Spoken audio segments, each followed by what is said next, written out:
สบายดีพี่น้องเมื่อนี้ก็นี่แนวกินอีกแล้วนี่โอ้ยมันขึ้นบ่คือหมูนะนี่พี่น้อง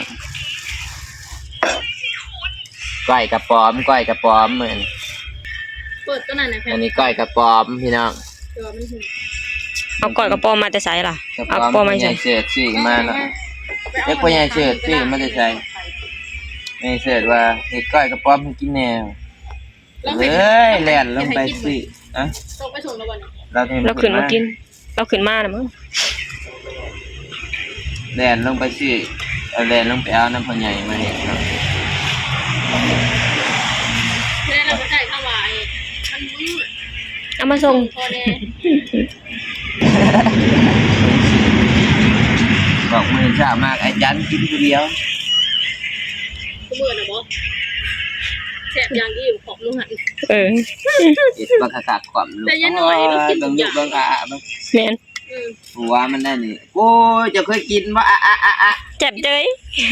กันคนหน่อยกินกระป๋อมจ้ะหัวมันได้นะฮะโอ้ยเอาตัวไม้คนหน่อยกินกระป๋อมใส่กระป๋อมแซ่บๆพี่น้องเอ้ยนี่แต่ว่าอยู่ไทยเป็นชัดอนุรักษ์เลยเนาะอยู่ไทยเป็นถ้วยอันเนี้ยเลยอยู่ไทยเป็นชัดอนุรักษ์คนหน่อยก็มากินกระป๋อมพี่น้องเอ้ยแซ่บบ่ลูกแซ่บบ่เฮาต้องผักก่อนเนาะทุกคนต้องผักให้มันมุนๆแล้วจังไปก้อยตอนนี้ยากาคอยังบ่หลาบบ่ได้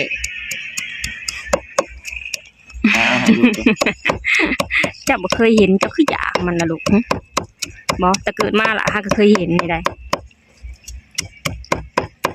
นี่ก็ไม่ได้เคยพากินกระป๋อมอันนี้ลูกอ่ะนี่แม่ให้นางกินนี่อย่ามาได้เอาเพิ่มมันนี่ได้ลูกบ่เดินผักมือเลยเล่นเอื้อยเอื้อยไปแกกระจันห้องเลยจ้ะอย่าไปอย่าออกนอกไปลูกไปอย่าออกไปอย่าออกไปผู้ไปซองไอ้น้องนี่ไปมื้อนี้เฮาได้กินของป่ามื้อก่อนน่ะก็กินก้อยกินปิ้งหนูเนาะมื้อก่อนบ่ได้เอานี่เอาใส่มะม่วงนำมันจังแซ่บตำใส่มะม่วงเอาล้นใส่เลยแล้วก็ผักให้มันมุนๆแบบนี้เลยเนาะ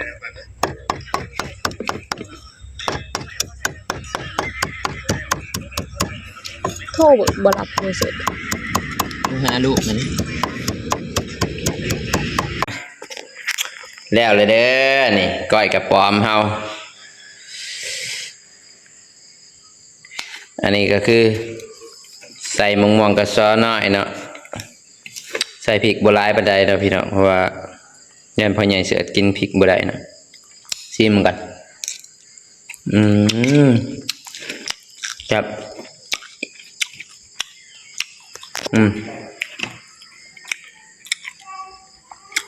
ก้อยกระป๋อมพี่น้อง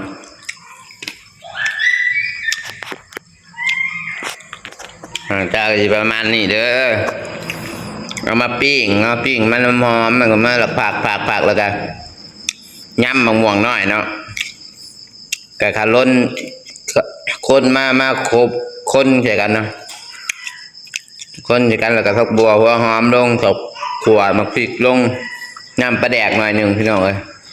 น้ำปลาแดกเอาเจาะหน่อยหนึ่งตัวนี้หอมอันนี้แหละพี่น้องอาหารหากินยากที่สุดเด้อตามฤดูกาลก้อยกระป๋อม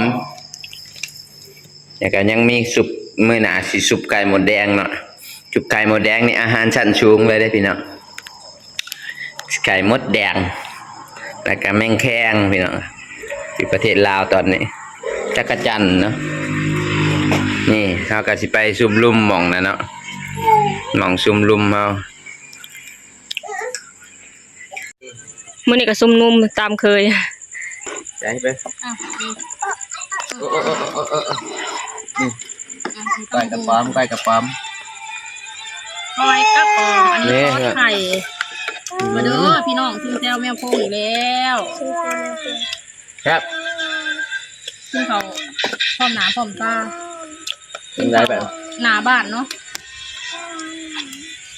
นี่นะกินได้เป็นอย่างนี้นะ มะเขือเด้อค่ะพัดเอ้ยนี่ลุมค่ะ เอาน้ำมากินเลยเด้อแพท น้ำเย็นไม่กินไง นี่ลุมมาได้มึงแม่ไหวมึงโม่ ล่างเลยเด้อ แซ่บบ่ ครับต่อเลยว่า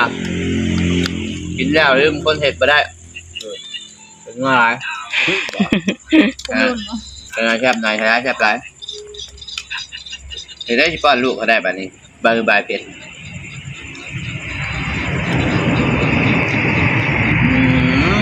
บัดเลยล่ะ นี่ก็ตำมะฮุงนะจ๊ะทอดไทยตำมะฮุง ไก่กับปอม ก้อยกระป้อมนะพี่น้องแซ่บ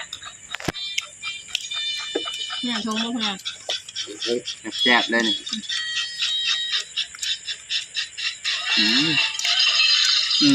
นี่ฮะก็ง่ายก็ง่ายก็ดูเนี่ยแอลบาดาลกันจะก็จิ๊บจิ๊บตัวนี้เด้อบากพี่น้องก็ไลค์ก็แชร์ก็ตามให้เด้อบ๊ายบาย